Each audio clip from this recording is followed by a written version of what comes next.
Assalamualaikum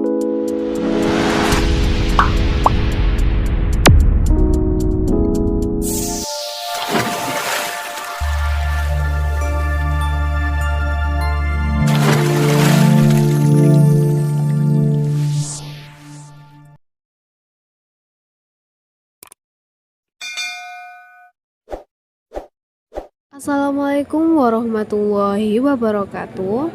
Pada kesempatan kali ini, saya akan menjelaskan tentang tempat-tempat ziarah di Tanah Suci. Tempat ziarah di Tanah Suci terdapat di 3 kota. Yang pertama, kota Makkah, yang kedua, kota Jeddah, dan yang ketiga, kota Madinah. Yang pertama, ziarah ke kota Makkah. Ziarah ke kota Mekah terdapat 8 tempat. Yang pertama, ziarah ke Masjidil Haram. Yang kedua, ziarah ke Masjid Jin. Yang ketiga, ziarah ke Masjid Kucing. Yang keempat, ziarah di Jabal Sur. Yang kelima, ziarah di Jabal Nur. Yang keenam, ziarah di Jabal Rahmah. Yang ketujuh, ziarah di Arafah. Dan yang kedelapan, ziarah di Mina. Yang pertama, ziarah ke Masjidil Haram. Masjidil Haram merupakan tempat yang menjadi tujuan utama bagi umat manusia ketika beribadah di kota suci Mekah, yang mana Masjidil Haram ini terletak di pusat kota Mekah. Masjidil Haram menjadi tempat suci bagi umat muslim karena keberadaan Ka'bah di dalamnya, yang sekaligus menjadi kiblat bagi umat muslim di dunia saat beribadah.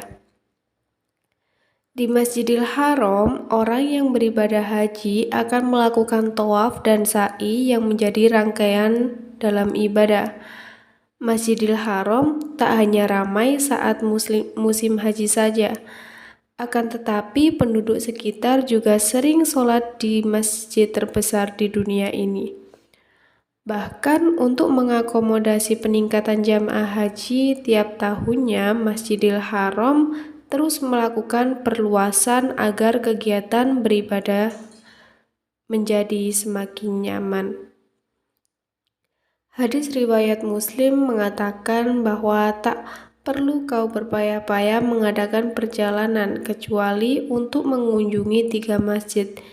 Masjidku ini Masjid Nabawi, Masjidil Haram, dan Masjidil Aqsa. Ini bukan tanpa alasan karena memang ketiga masjid ini memiliki keutamaan dibanding masjid-masjid lainnya. Seperti disebutkan dalam hadis bahwa sholat di Masjidil Haram lebih baik 100.000 kali dibanding masjid lainnya. Yang kedua, ziarah ke Masjid Jin. Masjid Jin terletak di dekat Ma'lah. Dinamakan Masjid Jin karena ada sekelompok jin yang sepakat berbaiat mengakui Nabi Muhammad SAW. Masjid Jin ini ada kaitannya dengan riwayat tentang jin yang dijelaskan dalam firman Allah Subhanahu wa Ta'ala yang artinya, "Dan ingatlah ketika kami hadapkan kepadamu Muhammad serombongan jin yang mendengarkan bacaan Al-Quran. Maka ketika mereka menghadiri pembacanya, mereka berkata, 'Diamlah kamu untuk mendengarkannya.' Maka ketika telah selesai, mereka kembali pada kaumnya untuk memberi peringatan. Mereka berkata, 'Wahai kaum kami, sungguh kami telah mendengarkan kitab Al-Quran yang diturunkan kepada Musa, membenarkan kitab-kitab yang datang sebelumnya, membimbing kepada kebenaran dan kepada jalan yang lurus. Wahai kaum kami, terimalah seruhan orang Muhammad yang menyeru kepada Allah, dan berimanlah kepadanya, dan Dia akan mengampuni dosa-dosamu dan melepaskan kamu dari azab yang pedih. Dan barang siapa yang tidak menerima seruan orang yang menyeru kepada Allah Muhammad, maka dia tidak akan dapat melepaskan diri dari siksa Allah di bumi. Padahal tidak ada pelindung baginya selain Allah. Mereka berada dalam kesesatan yang nyata. Masjid Jin juga bernama Al-Bai'ah, seperti dikutip dari buku Atlas Ibadah Haji dan Umroh. Terletak di sebelah kiri jalan naik ke pemakaman Ma'la, yang merupakan makam tua, di mana nenek moyang Nabi Muhammad SAW dimakamkan di sana. Posisi persis masjid ada di samping jembatan penyeberangan. Jika diukur dari jarak masjid, bercatat dominasi abu-abu ini ke Masjid Haram sekitar 1,5 km. Luasnya sekitar 20 kali 20 meter persegi dan terdiri dari 2 lantai. Dinamakan Masjid Jin karena dalam sebuah riwayat disebutkan di lokasi ini pada tahun ke-10 kenabian Muhammad SAW merupakan tempat para jin bersepakat mengakui dan bersaksi bahwa Nabi Muhammad SAW adalah benar utusan Allah Subhanahu wa Ta'ala. Dikisahkan saat itu Rasulullah bersama para sahabatnya dalam perjalanan pulang dari kota Taif mampir ke tempat ini untuk melaksanakan sholat subuh. Nabi Muhammad SAW saat itu melantunkan surat Ar-Rahman yang didengar segerompol jin yang tengah melintas di tempat itu. Para jin ini kemudian berdialog dengan Nabi Muhammad SAW dan sepakat mengakui Muhammad adalah utusan Allah. Mereka pun berbaiat dengan Rasulullah dan turunkan surat Al-Jin. Itulah kenapa Masjid Jin yang juga dikenal sebagai Masjid Al-Bai'ah.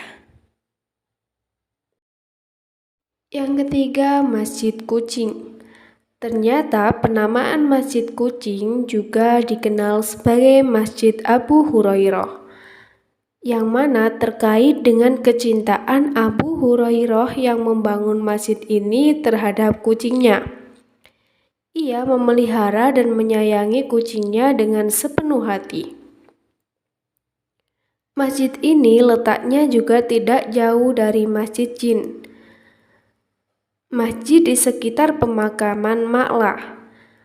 Masjid Kucing berada di ujung jalan pasar yang kerap kali ditadangi jamaah haji, termasuk dari Indonesia, yakni Pasar Seng. Pasar ini sebetulnya bernama Al-Qudariyah, namun karena penjual di kiri dan kanan jalan membuka lapak beratapan seng, maka jamaah Indonesia menyebutnya Pasar Seng.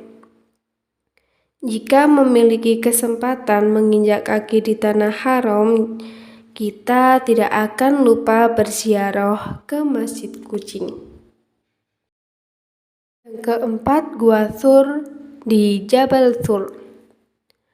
Tepatnya di sebelah selatan Masjidil Haram sejauh kurang lebih 6 km terdapat Jabal Thur. Jabal Thur ini mempunyai nilai penting dalam sejarah Islam. Rasulullah SAW bersama-sama dengan Abu Bakar As-Siddiq pernah menyembunyikan dirinya di gunung tersebut waktu hendak hijrah di Madinah. Menurut riwayat, setelah Nabi Muhammad SAW selamat dari kepungan kafir Quraisy di rumahnya, maka beliau dengan diam-diam menyinggahi sahabat Abu Bakar As-Siddiq. Dari rumah Abu Bakar, beliau bersama-sama lebih dahulu berlindung menyembunyikan dirinya di Jabal Thur selama 3 hari, kemudian menuju Madinah. Sebagian orang-orang kafir Quraisy waktu mengejar Rasulullah SAW ada yang telah sampai Gua Thur, Mereka mendapat gua tersebut tertutup dengan sarang laba-laba dan tampak burung merpati yang sedang bertelur di sarangnya. Dengan melihat keadaan demikian, mereka berkesimpulan Nabi Muhammad SAW tidak mungkin bersembunyi di gua tersebut. Sewaktu orang-orang Quraisy di muka gua, bukan main cemas hati Abu Bakar As-Siddiq. Nah, jika kita ingin masuk ke Gua Thur, harus dengan merangkak dan setelah masuk hanya cukup untuk duduk. Guna mencapai Gua Thur ini memerlukan perjalanan 1,5 jam. Yang kelima, Gua Hiro di Jabal Nur. Tepatnya di sebelah utara Masjidil Haram kurang lebih 6 km terdapat sebuah gunung yang disebut Jabal Nur. Untuk mendaki ke atas memerlukan waktu kurang lebih 1 jam. Di sana terdapat sebuah gunung yang cukup untuk duduk lebih 4 orang. Tinggi di dalamnya setinggi orang berdiri. Gua tersebut dikenal dengan nama Gua Hiro. Jabal Nur dan Gua Hiro ini sangat penting dalam sejarah Islam. Karena di gua inilah Nabi Muhammad SAW menerima wahyu pertama, yaitu surat Al-Alaq dari ayat 1 sampai 5. Gua Hiro biasanya dijadikan Rasulullah SAW sebagai tempat untuk menyendiri menjauhi dari masyarakat Mekah. Yang keenam, Jabal Rahmah. Di tengah-tengah padang Arafah terlihat sebuah bukit yang atasnya terdapat tugu. Bukit tersebut sekarang lebih dikenal dengan nama Jabal Rahmah. Menurut riwayat, sewaktu Nabi Adam alaihissalam dan Siti Hawa turun dari surga, keduanya terpisah ratusan tahun. Usai diturunkan ke bumi dari surga karena memakan buah terlarang, yakni buah khuldi.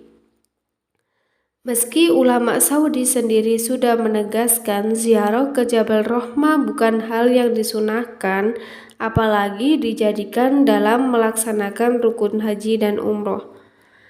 Namun setiap haji, jemaah yang sedang beribadah umroh dari berbagai belahan dunia datang ke tempat ini termasuk dari Indonesia. Di Jabal Rahmah banyak pula umat Islam yang menyempatkan berdoa sambil menengadah tangan dan menuliskan namanya pada batu-batu dengan harapan kelancaran jodoh serta diawetkan hubungan seperti Adam dan Hawa. Yang ketujuh, ziarah ke Arafah. Padang Arafah menjadi puncak dalam ibadah haji sekaligus tempat pertemuan bagi seluruh jamaah dari seluruh dunia. Arafah menjadi tempat wukuf yang dilakukan setiap tanggal 9 Dzulhijjah. Padang Arafah yang berada di sebelah tenggara Masjidil Haram di Mekah ini menjadi tempat perjumpaan Adam dan Hawa di masa lampau. Wukuf di Padang Arafah memiliki filosofi bahwa hanya kepada Allah lah manusia akan kembali, dan wukuf juga saat di mana Allah memberikan sebesar-besarnya pengampunan untuk umat manusia. Yang terakhir, ke-8, ziarah ke Mina. Mina adalah lembah padang pasir yang terletak di sebelah timur Makkah. Di sini akan banyak ditemukan tenda-tenda para jamaah haji, sehingga membuatnya dijuluki kota tenda. Tenda-tenda tersebut memang tidak hanya berdiri saat musim haji saja, namun sepanjang waktu. Mina juga menjadi tempat pelaksanaan aktivitas lempar jumroh yang menjadi salah satu ritual dalam haji. Mina merupakan tempat persinggahan para jamaah haji pada tanggal 8 Dzulhijjah, sehari sebelum melakukan wukuf di Padang Arafah pada tanggal 9 Dzulhijjah. Setelah melakukan wukuf, jamaah haji akan kembali ke Mina dan baru melakukan lempar jumroh. Salah satu destinasi wisata Makkah dan Madinah saat beribadah haji ini sekaligus menjadi tempat penyembelihan hewan kurban. Di Mina ada Masjid Haif yang menjadi tempat Nabi Muhammad SAW sholat dan melakukan khutbah saat pelaksanaan ibadah haji. Nah, itu mungkin yang dapat saya sampaikan. Kurang lebihnya mohon dimaafkan. Wassalamualaikum warahmatullahi wabarakatuh.